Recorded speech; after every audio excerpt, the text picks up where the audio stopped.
자, 대충 스토리는 그렇습니다. 빌라 매매가는 한 1억 중후반인 것 같아요. 제가 사기를 당하고 나 보니까. 근데 매매를 놨는데, 주인이 매매를 놨는데 안 팔리는 거예요. 그러니까 이제 그 사기를 치는 사람들이 있습니다. 안녕하세요. 부동산 사기당했던 경입니다. 자, 10월 18일 또 뉴스를 볼게요. 아파트보다 빌라가 더 위험하다. 전세가 80% 넘으면 피해야 된다고 하는데, 지금 깡통 전세가 또 기승을 부리고 있는데 또 다시 한번 보겠습니다. 집값 하락이 이어지고 있는데도 서울에서 전세를 끼고 주택을 매수하는 갭 투자의 비율은 전년보다 오히려 늘고 있다고 합니다. 통상 갭 투자는 집값 상승기에 좀 늘어나지만 집값 하락 영향으로 주택 매수세가 전세를 낀 집으로 집중되는 모양새라고 합니다. 하지만 전문가들은 집값 하락 리스크를 고려해야 된다고 조언합니다. 갭투자 문턱이 좀 낮아졌지만 전국적으로 역전세난이 심화되고 있기 때문입니다. 또 갭투자 후에 실거주를 계획하고 있다면 임차인의 계약갱신 청구권 사용 여부도 미리 살펴야 한다. 갭투자의 장점은 세입자가 지불한 전세 보증과 매매 가격에서 발생하는 차익만, 이 갭으로만 아파트를 살 수 있다는 점이다. 적은 돈으로 집주인이 돼서 권리를 행사할 수 있고 투자금보다 배가 넘는 아파트를 소유하는 것도 가능해지죠. 하지만 지금 계속해서 전세값이 꾸준히 하락하고 있어 이 묻지마 매수는 좀 위험하다고 전문가들 조언하고 있어요. 특히 빌라의 경우에는 아파트보다 적은 자금으로 투자할 수 있다는 장점이 있지만 그만큼 이 집값 하락 변수에 취약하다는 점도 고려해야 됩니다. 그래서 서울의 전월세 시장 지표에 따르면 올해 2분기 서울시 신규 계약 빌라 전세가율은 평균 84.5%로 집계했다.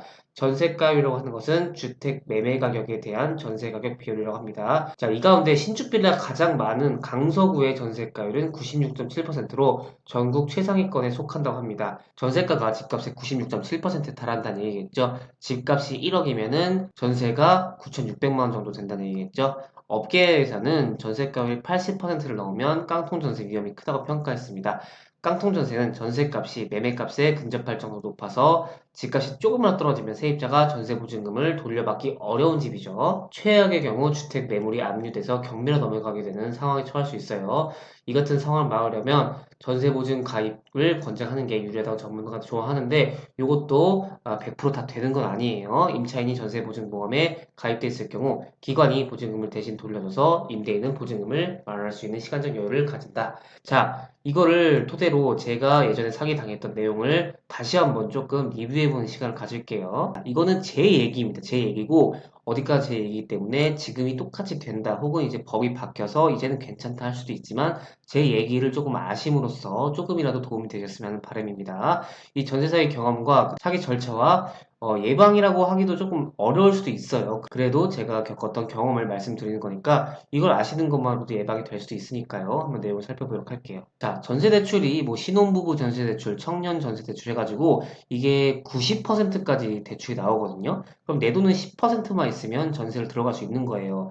자, 이제 빌라 기준이에요. 빌라가 좀 위험하다고 했는데 자, 빌라가 아무리 매매라고 해도 지역에 따라 다르겠지만 뭐 6, 70에서 80%도 갈 수가 있겠고요. 하지만 이 전세 같은 경우에는 내 돈 10%도 들어가기 때문에 적은 돈으로 전세를 살 수 있죠. 그래서 빌라가 지금 제 경우에는 전세가가 2.3억이었어요. 2억 3천이었고 매매가는 확실히 그때는 알 수가 없었어요. 신축이다 보니까. 그래서 2.3억보다 낮았을 걸로 판단이 됩니다. 근데 이렇게 2.3억으로 올려놓으면은 일단 대출이 90% 나와요. 그래서 대출 90% 나오기 때문에 최대한 이 전세값을 올려놓고 이 돈을 최대한 올려받아서 각자 먹고 튀는 게 걔네들의 조건이에요. 자, 대충 스토리는 그렇습니다. 빌라 매매가는 한 1억 중후반인 것 같아요. 제가 사기를 당하고 나 보니까. 근데 매매를 놨는데 주인이 매매를 놨는데 안 팔리는 거예요. 그러니까 이제 그 사기를 치는 사람들이 있습니다. 저 컨설팅이나 이제 부동산 쪽에서 그럼 전세를 내놔라. 전세가 수요가 높다. 대출도 잘 나와가지고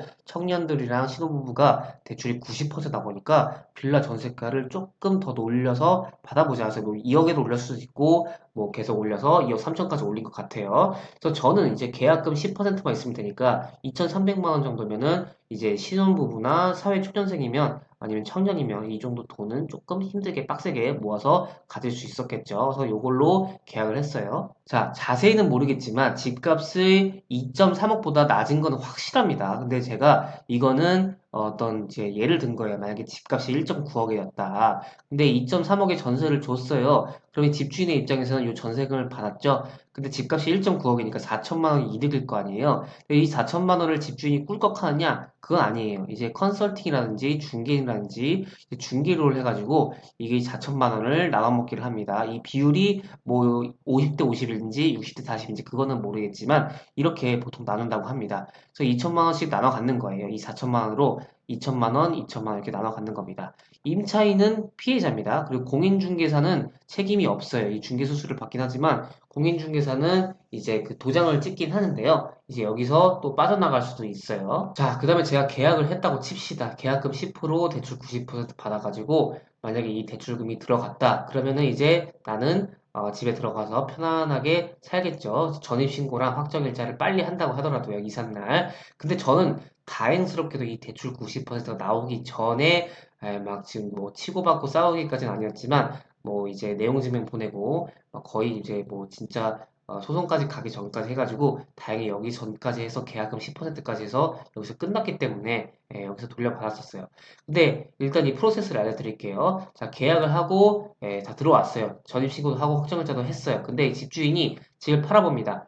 이 팔아버리는데 떻게 파냐면 신용불량자라든가 아니면 이제 명의만 빌린다든가 아니면 이 갭 투자를 또 한다고 하는 사람들한테 이렇게 매도하는 방식이 세 가지가 있어요. 그때 당시에는 그랬습니다. 지금은 여러 가지 방법이 있을 수도 있고 이 방법이 안 될 수도 있겠지만요. 제 경험을 말씀드리는 거예요. 이 명의만 빌린다는 거는 이제 신용불량자들한테 뭐 500만 원 이렇게 막 300만 원 주면서 민증 이렇게 해가지고 명의만 빌려달라 그래요. 그러면 그 사람들이 그냥 그 사람들은 인생이 좀 포기한 사람분들이 많으니까 몇백만 원 받고 자기의 이름을 빌려줍니다. 그러면 그걸로 계약을 해가지고 집을 팔아버리는 거죠. 자, 근데 문제는 뭐겠습니까? 보증보험 들면 괜찮지 않느냐? 괜찮습니다. 사실 보증보험 들면은 제가 만약에 2억 3천에 이걸 다 대출해가지고 10% 내 돈 그리고 나머지 90% 해가지고 2.3억을 보증보험을 들었다고 칩시다. 그러면 이제 돌려받을 수 있어요. 이 보증공사 허그에서 감당을 해주는데 문제는 뭡니까? 이 감당이 안 될 만큼 피해 금액이 쭉쭉쭉 올라가고 있다. 그래서 바로바로 못 돌려받을 수 있는 상황이 나오기 때문에 여러분들이 이 신축 빌라를 조심해야 된다 이렇게 말씀드리는 거예요. 자, 그럼에도 불구하고 나는 전세를 들어가야 돼. 빌라가 좀 저한테는 맞는 것 같아요. 하면 일단은 허그는 들어야 돼요. 이제 안심 전세 대출이 꼼꼼히 된지 확인을 하고 그리고 이 공시지가의 150%가 확인이 된지를 봐야 됩니다. 자, 공시지가라는 거는 이제 국토교통부나 이제 공시지가를 뭐 네이버에다 구글에 쳐가지고 각 여러분들이 계약하고 싶은 그 집의 공시지가를 확인할 수 있어요. 그거의 150%까지 대출을 해줘요. 만약에 집값의 공시지가가 1억이라면 150%는 1.5억이죠. 그래서 1.5억까지 대출을 해줍니다. 안심전세 대출이. 자, 그리고 이 안심전세 대출 150%가 안 된다고 했을 때 감정평가사를 의뢰해가지고 그 공시지가를 뭐 띄우기도 하고 그러는데 이것도 조심해야 됩니다. 그리고 가장 중요한 이 신축 빌라 같은 경우에는 시세가 정확하게 안 나오기 때문에 위험 가능성이 굉장히 커요. 그래서 저 같은 경우에는 아예 이 신축 빌라를 추천하진 않고 그럼에도 나는 신축 빌라를 들어가고 싶다 하면은 일단 안심전세 대출은 해서 보증보험은 들어놔야 된다. 하지만 이 보증보험의 피해액이 너무 커지기 때문에 못 돌려받을 수 있는 확률도 커진다. 이걸 알고 계셔야 될 것 같습니다. 자, 당연히 계약금을 송부할 때는 입금자 명의 집주인이랑 똑같아야겠죠. 이거 아니면 저는 그냥 아예 계약을 안 해요. 그래서 이외의 경우 대리인도 나올 수 있고 그럴 때 있습니다. 추천은 하지 않아요. 의심을 반드시 하셔야 되고 등기부등본은 이제 앱에서 인터넷 등기소에서 앱에서 확인이 가능하니까 이거는 다 주의하시고 사실 이것도 지금 얘가 제가 예전에 정리했던 파일이기 때문에 지금 시기와 맞지 않을 수도 있겠지만은 일단은 빠르게 조금 더 이게 최신 트렌드와 깡통 전세 요즘 사기에 맞춰서도 제가 또 정리를 해서 업로드를 할 예정이니까요. 기다려주시면 좋겠습니다.